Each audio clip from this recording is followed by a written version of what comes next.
Good evening, everybody. Thank you for taking time for joining this webinar.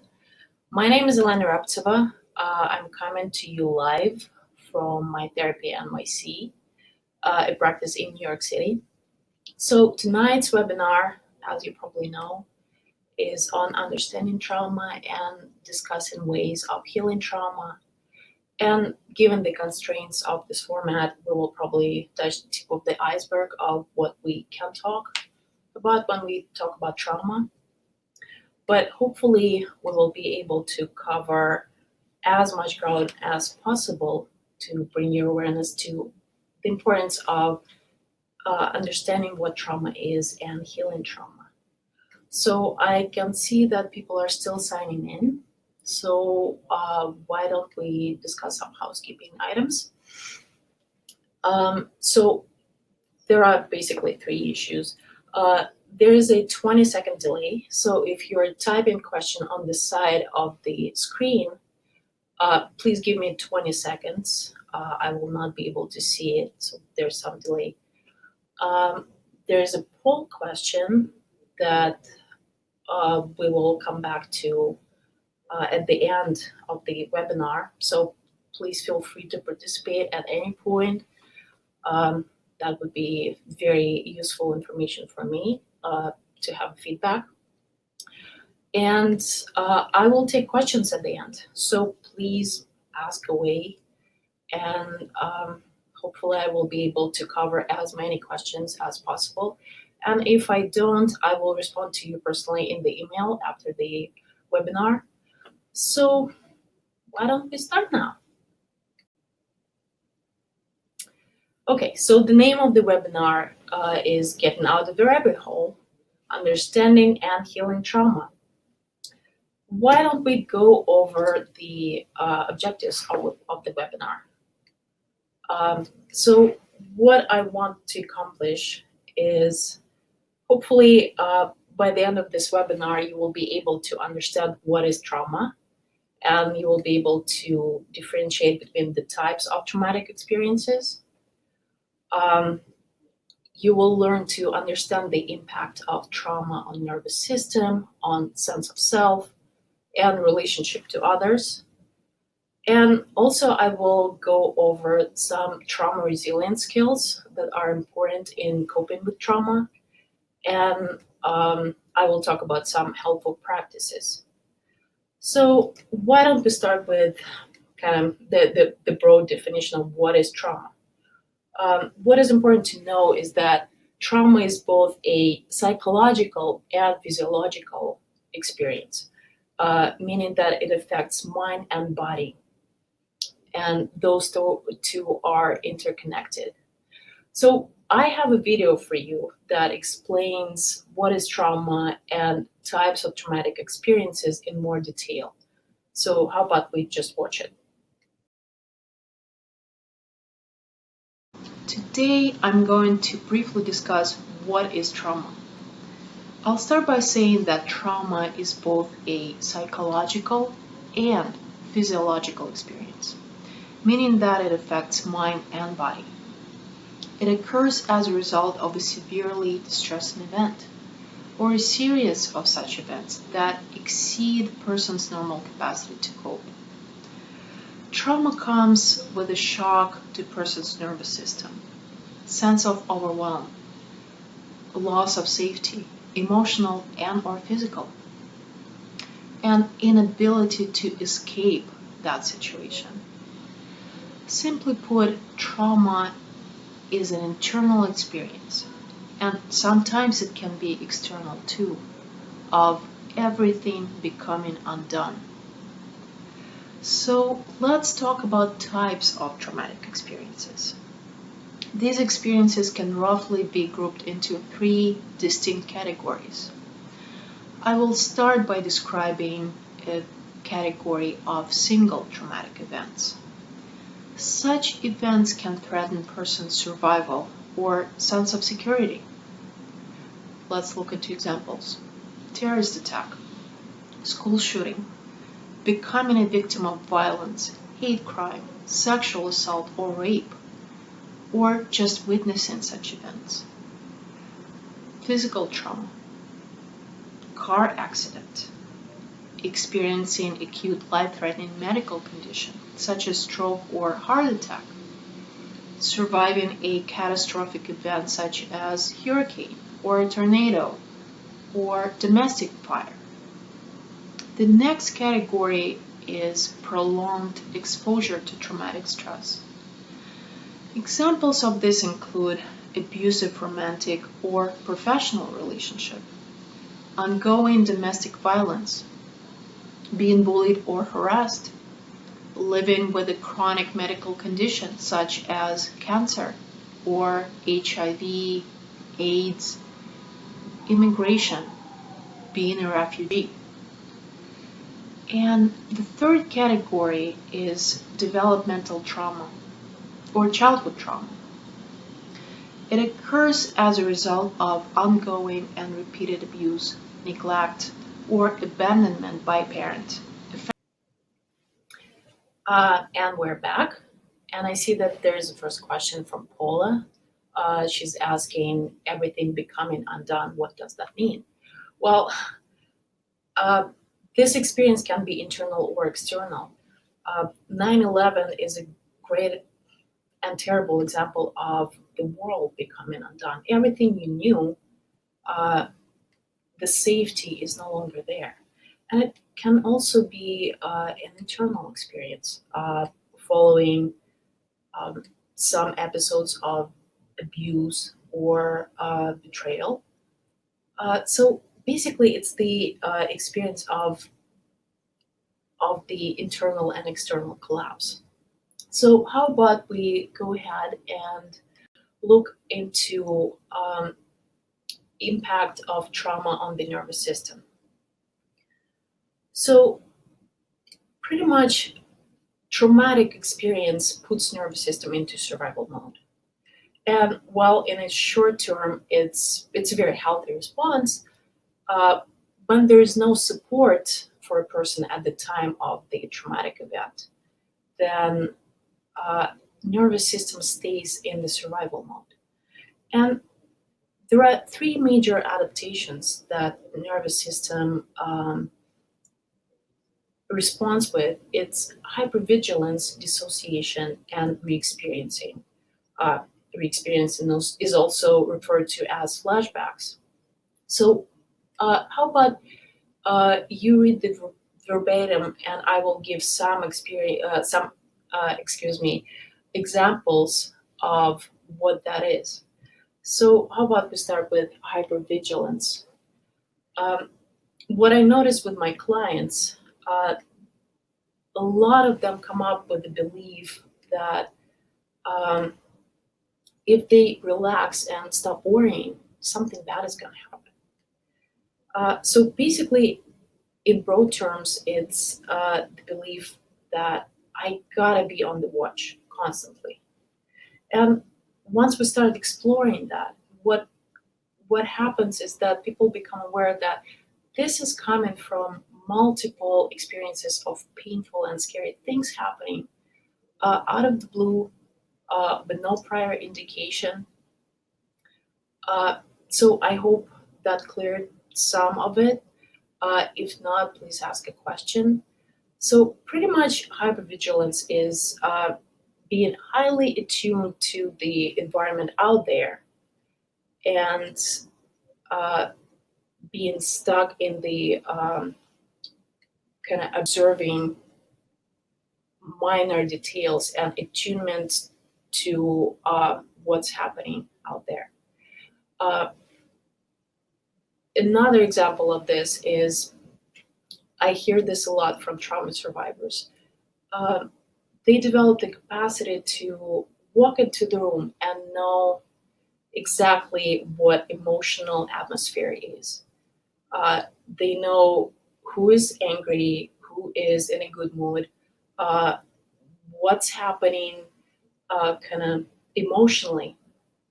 And this very keen attunement to what's happening out there leads usually to not being able to notice their own experience and notice their own needs. So pretty much they're very, very out there and not enough in themselves. So maybe let's move on to re-experiencing. And I think self-criticism is one of the examples that pretty much everybody can relate to. Uh, Again, in therapy sessions, I often hear my clients criticize themselves. And when I ask them, so what's happening that you started criticizing yourself? And we started exploring that. And pretty much what emerges is a relational stance of, I gotta beat you to the punch. If I criticize and judge myself first, then you won't have to criticize me.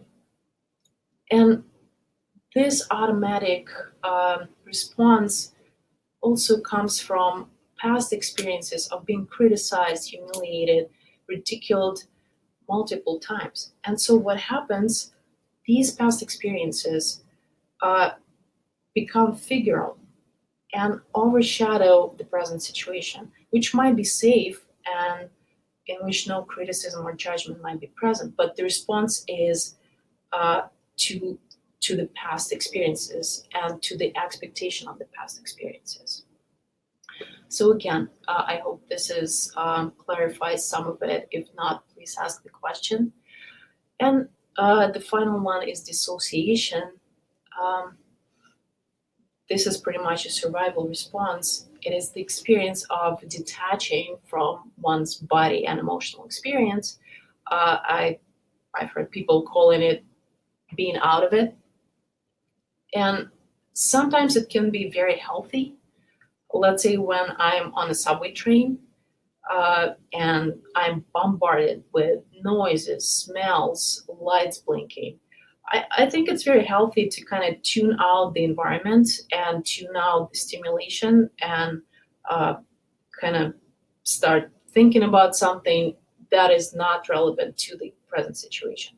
But when it is a automatic response, then it can be problematic.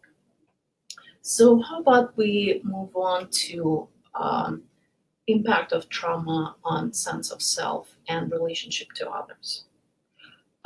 Just like in my previous example of this belief that something bad is going to happen.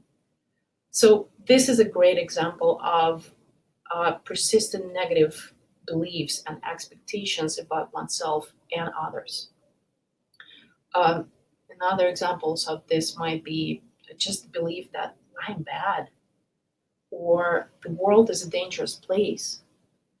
So that leads in turn to difficulty experiencing positive emotions, isolating from others, not being able to reach out for support when one needs it, not being able to maintain healthy relationships with others.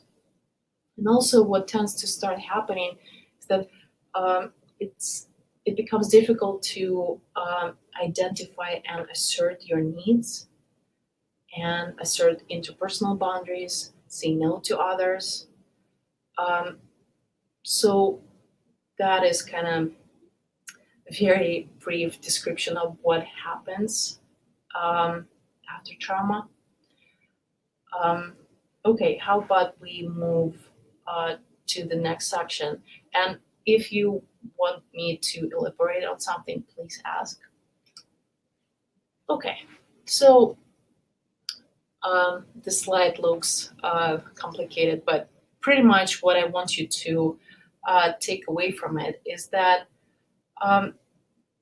nervous system has two modes of organizing two triggers of traumatic experiences. It's hyperarousal and hypoarousal.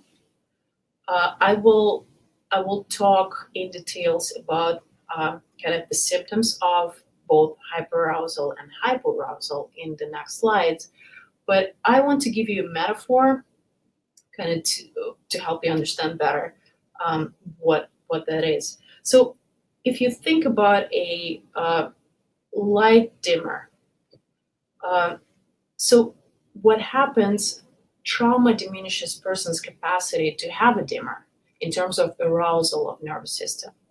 So the light is either on, which is a state of hyperarousal, or it's off, and that's the kind of the state of hypoarousal.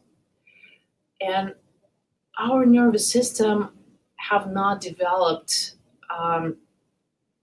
to stay in the chronic modes of full-on fight or flight activation, or the opposite of that, the mode of deactivation and freeze response.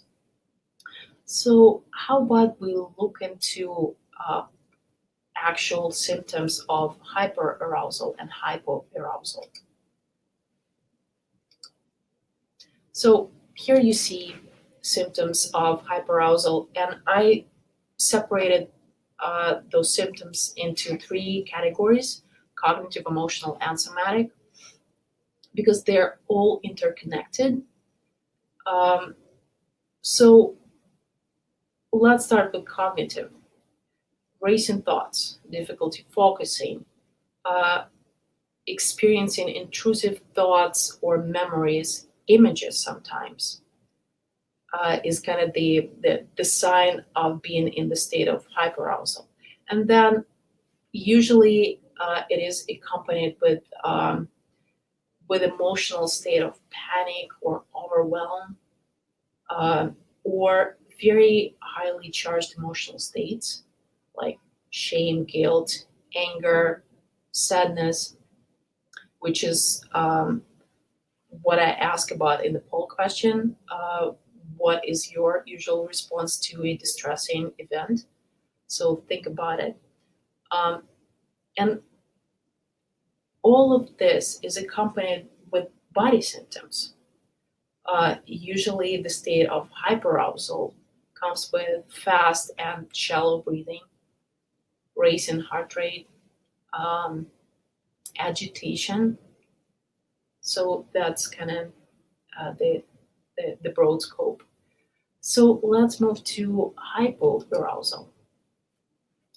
And that's, if you think about it on the scale from 1 to 10, that's the opposite. If hyperarousal is 10 and 9, then hypoarousal is 0 and 1. So cognitively, what starts happening in hypoarousal is that people are bored and disengaged. For example, in a state of dissociation, kind of the cognitive aspect of it is like confusion and disorientation. And emotionally, I often ask my patients to pay attention to how they feel while they tell me about some of the traumatic events that happened to them. And oftentimes they say, I don't know, I don't feel anything. So this is an indication for me that there is some process of hypoactivation of nervous system happening. And physically, how it manifests, pretty much very dulled awareness of one's sensations, kind of not feeling anything, or feeling immobilized and frozen. Okay, so I hope that is clear somewhat. Please ask if not. So we're moving into the second part of the webinar, and that's healing trauma. And it kind of consists of three parts. I will talk about the window of tolerance model, trauma resilience skills, and helpful practices. So here's the kind of the visual of how hyperarousal, hypoarousal, and window of tolerance exist. Pretty much, window of tolerance is a comfortable and productive state of the nervous system, feeling in control of your thoughts, emotions, and body, and also being able to respond to the situation proportionally to it, and being oriented to the present. So I will cover some trauma resilience skills, and what practicing those skills does, it allows you to come back from states of hyperarousal and hypoarousal into the window of tolerance. So let's look into those skills. So pretty much I will talk about grounding skills, regulated breathing skills, and body periphery sensory awareness. So how about we start with grounding skills? Grounding has to do with the ability to be in contact with your body in the present moment. So in the state of hyperarousal, what tends to happen is that trauma survivors feel flooded with emotions or images, memories, so they lose contact with the present moment. In the hypoarousal, people lose touch with their bodily sensations, so their experience becomes less real, so to speak. Oftentimes, my clients tell me something and then ask me, "Does it make sense?"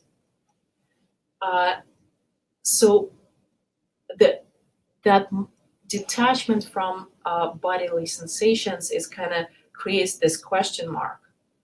Do I make sense? Does this feel true? So how about we do a little demo? So start by feeling your own weight on a chair if you're sitting down. So notice how the chair is coming to meet you. Notice your feet on the ground. And see if you can feel the floor coming to support your feet. And notice your breathing. Notice the rise and fall of your chest and your abdomen. Just notice the quality of your breathing. And come back to feeling your weight on a chair. See if you can feel the base of your spine and your sit bones very concretely. See if you can feel the weight of your body. And find the direction of down. However you want to do it, where is down? And try to sense it rather than think of it. And when you get a good sense of it, see if you can find a direction of up. Again, with your body, with the crown of your head, not thinking about it. And come back to your breathing. So this is a good example of how you can,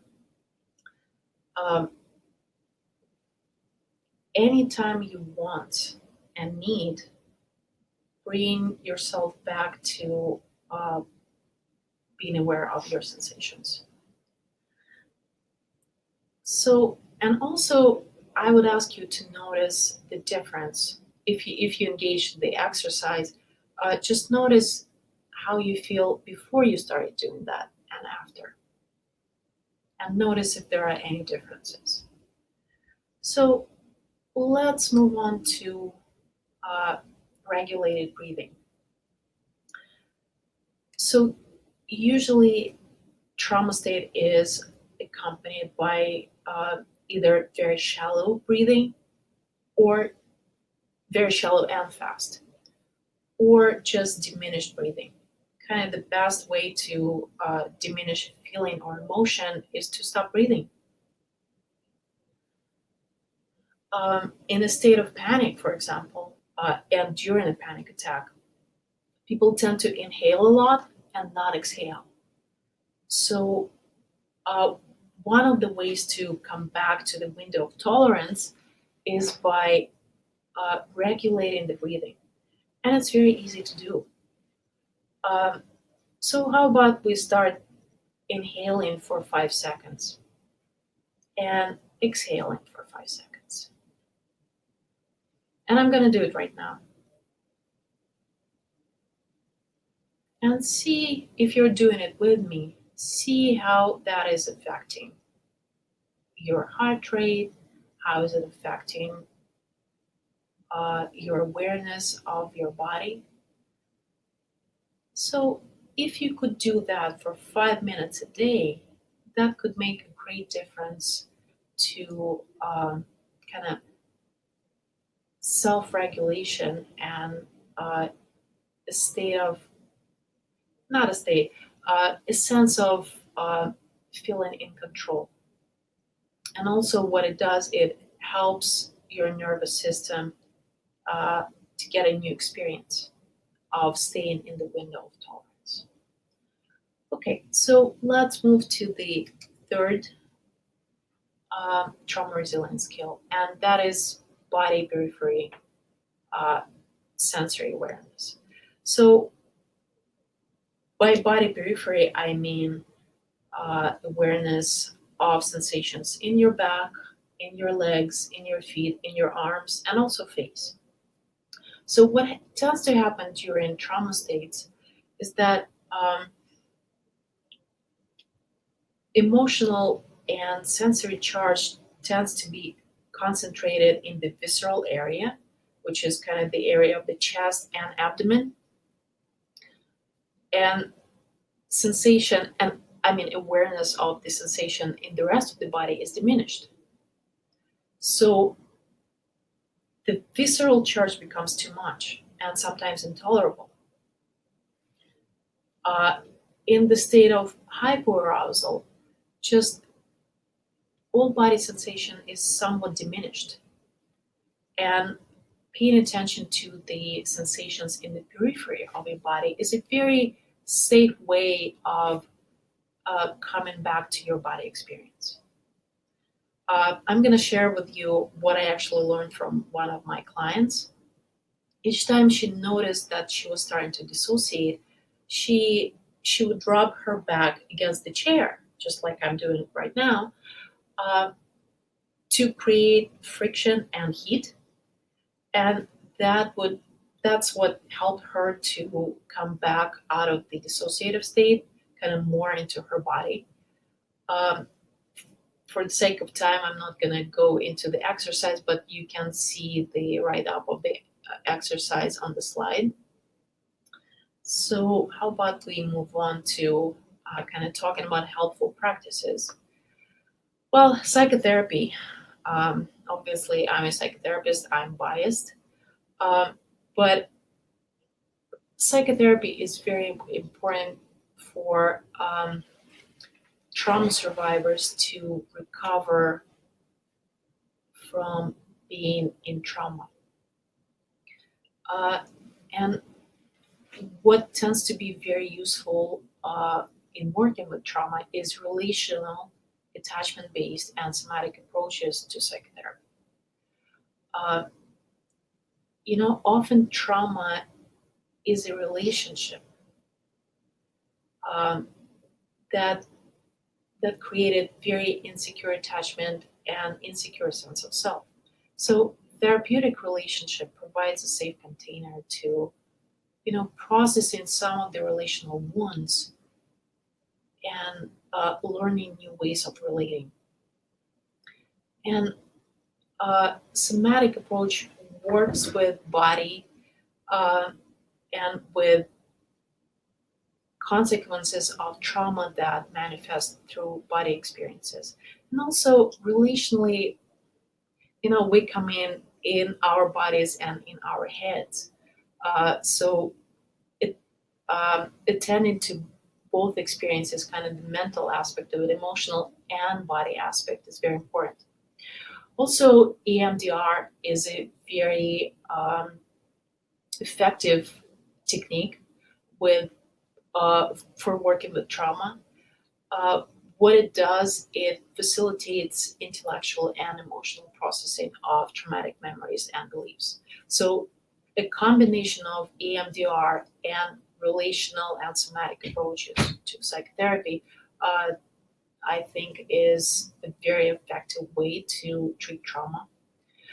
Um, so also what is very important is to practice those trauma resilience skills outside of the therapy room. And meditation and yoga is kind of very structured ways of practicing those trauma resilience skills.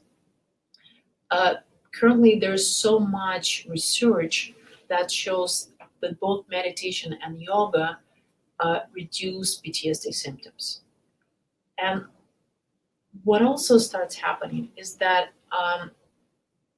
during meditation and during yoga, nervous system gets to experience being in the window of tolerance, because both of those practices kind of structure so that nervous system stays in the window of tolerance. So that's very important to practice for trauma survivors in addition to psychotherapy. So how about we move to the poll question? And we'll just give me a few seconds and I will see what are the results.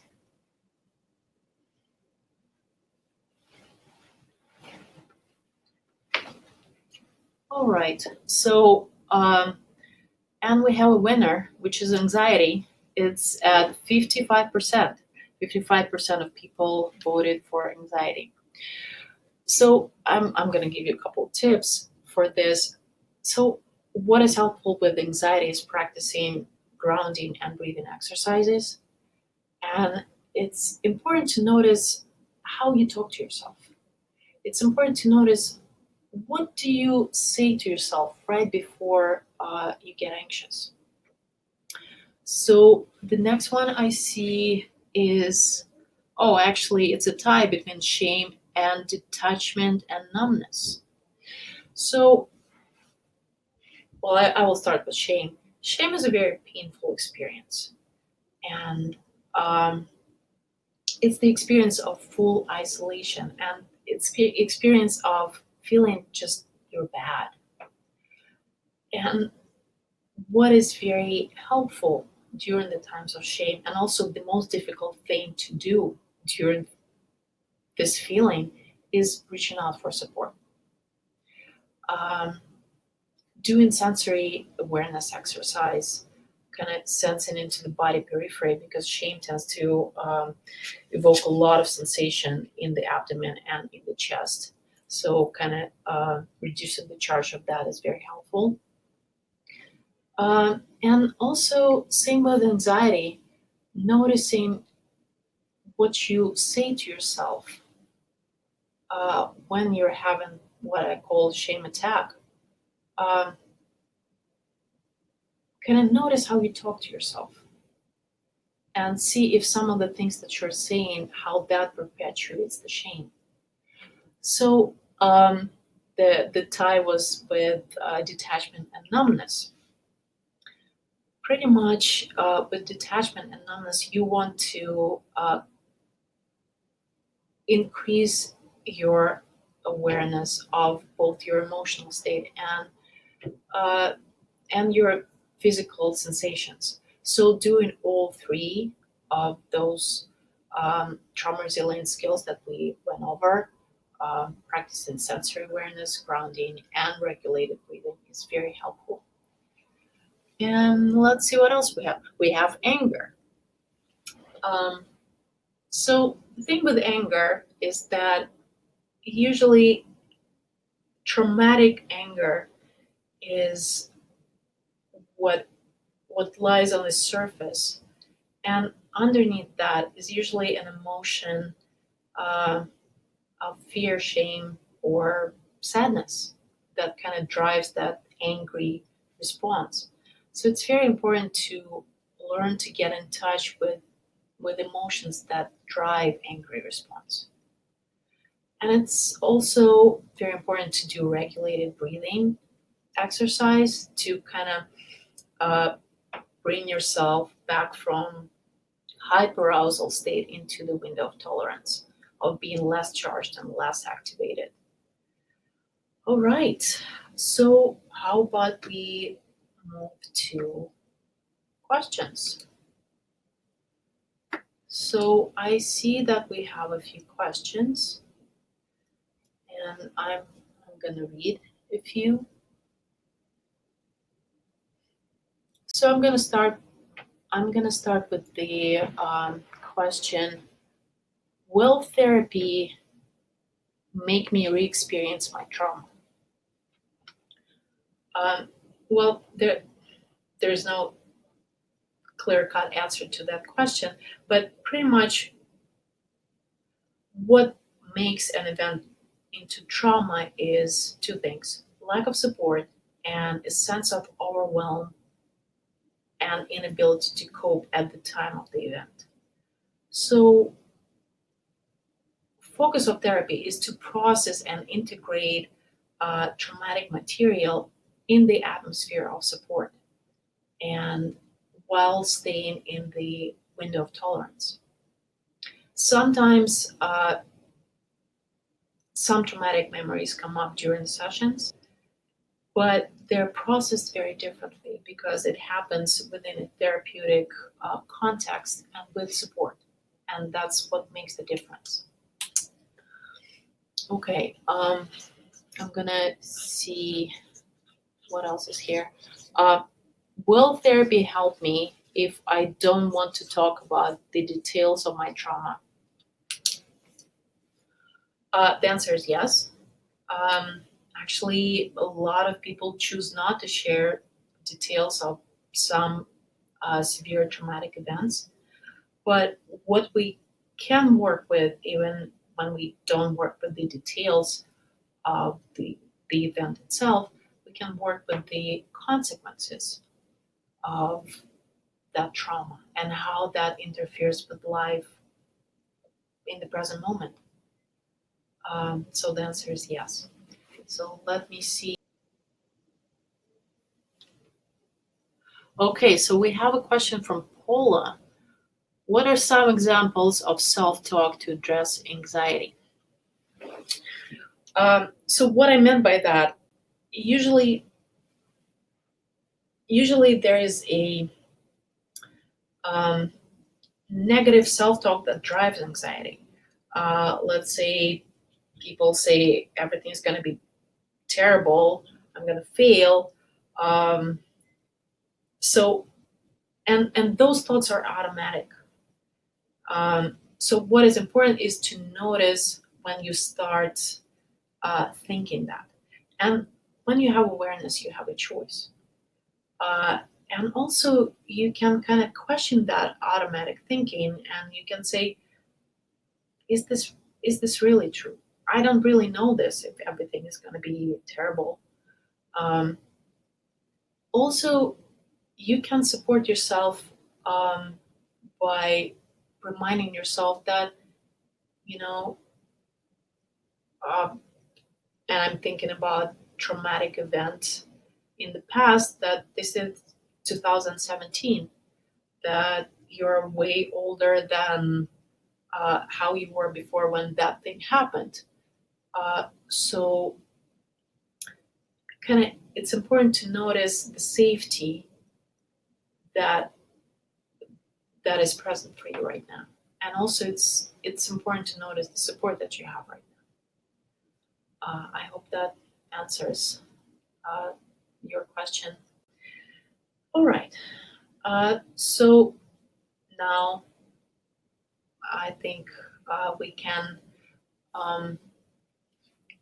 go to the references, and here is just a few books that I think is very important to read for anyone who experienced trauma.